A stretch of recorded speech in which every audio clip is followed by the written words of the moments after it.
In the word, it tells us that the Lord knew us before we were born. So not only does God know us personally, he knows our beginning and he knows our end. And if we're his, he always has a hand in that.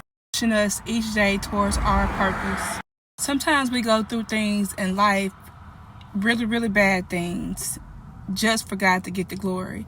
And we must understand that if we're going through these things, God has put everything that we needed to overcome inside of us to overcome the situation that we're going through, because he knew that we would have trials and tribulations. Even though we see bad times, God said that he would turn what the enemy meant for bad into good. So he ends up getting the glory anyways. We have to trust God, and we have to trust God not only in our good times, we have to trust him in our bad times too, that he will do what his word says. And if he says that he will turn what the enemy means for bad into good, we should trust him. And we see different examples of this in our word. Esther lost both of her parents, and she ended up having been raised by her uncle Malachi, but he raised her to the point where she was able to become queen. He set her up for all of that. Who's to say that would have happened if she didn't lose both of her parents? Joseph had a horrible beginning.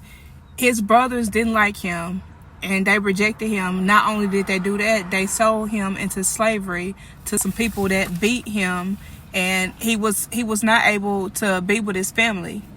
Not only that, he went to jail for about 12 years for something that he didn't even do. But that was just his beginning, because if he wouldn't have went through all of those trials and tribulations, he wouldn't have become Prince of Egypt, and he wouldn't have been able to save his people later on when they went through the famine. So if you seem to be going through something, and you're going through something and things seem to be bad for you sometimes, or if your beginning seem to be bad, just know that God could be using you, and we overcome the enemy with our testimonies. We testify about the bad that we came through and how God brought us through it, because in the end, God always gets the glory. So praise God, because he is good and his mercy endures forever.